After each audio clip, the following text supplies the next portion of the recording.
ಏಳನೇ ವೇತನ ತಾರತಮ್ಯ ಹೋರಾಟಕ್ಕೆ ಸಜ್ಜಾದ ನಿವೃತ್ತ ನೌಕರರು. ಏಳನೇ ವೇತನ ಆಯೋಗವು ನಿವೃತ್ತರಿಗೆ ಪಿಂಚಣಿ ಪರಿಷ್ಕರಣೆ ಹಾಗೂ ಇತರ ಬೇಡಿಕೆಯ ವರದಿಯನ್ನು ಸಿಎಂ ಸಿದ್ದರಾಮಯ್ಯ ಸರ್ಕಾರಕ್ಕೆ ಶಿಫಾರಸು ಮಾಡಿತು.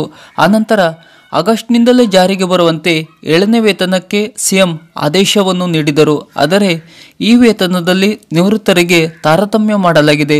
ಪಿಂಚಣಿ ಸೇರಿದಂತೆ ಇನ್ನೂ ಹಲವು ಬೇಡಿಕೆಗಳು ಸರ್ಕಾರವು ಈಡೇರಿಸಿಲ್ಲ. ಈ ಸಂಬಂಧ ಅನಿರ್ದಿಷ್ಟಾವಧಿ ಹೋರಾಟ ನಡೆಸಲು ನಿವೃತ್ತ ನೌಕರರು ಸಜ್ಜಾಗಿದ್ದಾರೆ.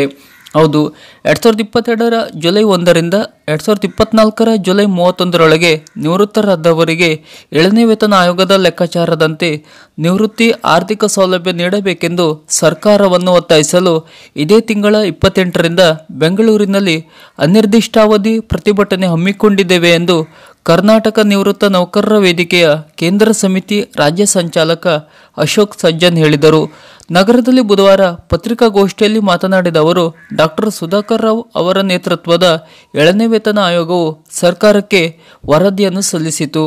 ಈ ಆಯೋಗದ ಶಿಫಾರಸುಗಳನ್ನು 2022ರ ಜುಲೈ 1ರಿಂದ ಜಾರಿಗೊಳಿಸುವ ಬದಲು 2024ರ ಆಗಸ್ಟ್ನಿಂದ ಸರ್ಕಾರ ಜಾರಿಗೊಳಿಸಿತು.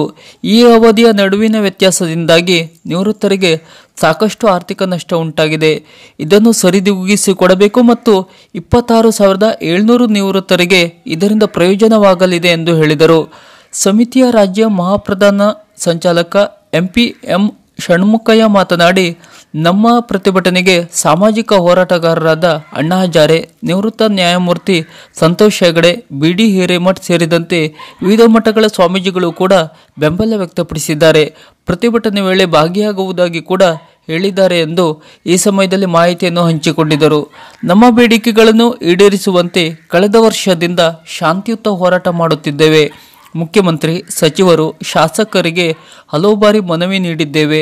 ಆದರೂ ನಮ್ಮ ಬೇಡಿಕೆ ಈಡೇರಿಸಲು ಇದುವರೆಗೂ ಯಾವುದೇ ಕ್ರಮವನ್ನು ಕೈಗೊಂಡಿಲ್ಲ ಎಂದು ಕೂಡ ಈ ಸಮಯದಲ್ಲಿ ಮಾಹಿತಿಯನ್ನು ಹಂಚಿಕೊಂಡಿದ್ದಾರೆ. ಸಮಿತಿಯ ರಾಜ್ಯ ಸಂಚಾಲಕ ಎಸ್.ಜಿ. ಬಿಸೇರೊಟ್ಟಿ ಮಾತನಾಡಿ, ಮುಖ್ಯಮಂತ್ರಿ ಸಿದ್ದರಾಮಯ್ಯ ಅವರು ಇದುವರೆಗೂ ಸೌಜನ್ಯಕ್ಕಾದರೂ ಸಮಿತಿಯವರನ್ನು ಕರೆದು ಮಾತನಾಡಿಸಿಲ್ಲ ಎಂದು ಆಕ್ರೋಶವನ್ನು ವ್ಯಕ್ತಪಡಿಸಿದರು. ಹಾಲಿ ನೌಕರರ ಬೇಡಿಕೆ ಈಡೇರಿಸಿದಂತೆಯೇ ತನ್ನ ನಿವೃತ್ತ ನೌಕರರ ಬಗ್ಗೆ ಸರ್ಕಾರ ಕಾಳಜಿ ತೋರಿಸಬೇಕಿದೆ ಮತ್ತು ಪಿಂಚಣಿ ಶೇಕಡಾವಾರು ಹೆಚ್ಚಳ ಹಾಗೂ ಇನ್ನಿತರ ಬೇಡಿಕೆ ಈಡೇರಿಸಬೇಕು. ಏಕೆಂದರೆ ವೃದ್ಧಾಪ್ಯದಲ್ಲಿ ನಿವೃತ್ತರು ಪಿಂಚಣಿಯನ್ನೇ ಹೆಚ್ಚು ಅವಲಂಬಿತರಾಗಿರುತ್ತಾರೆ. ನಿವೃತ್ತರ ಈ ಹೋರಾಟಕ್ಕೆ ಸಿಎಂ ಸಿದ್ದರಾಮಯ್ಯ ಯಾವ ರೀತಿ ಪ್ರತಿಕ್ರಿಯೆ ನೀಡಲಿದ್ದಾರೆ ಎಂಬುದನ್ನು ಕಾದು ನೋಡಬೇಕು.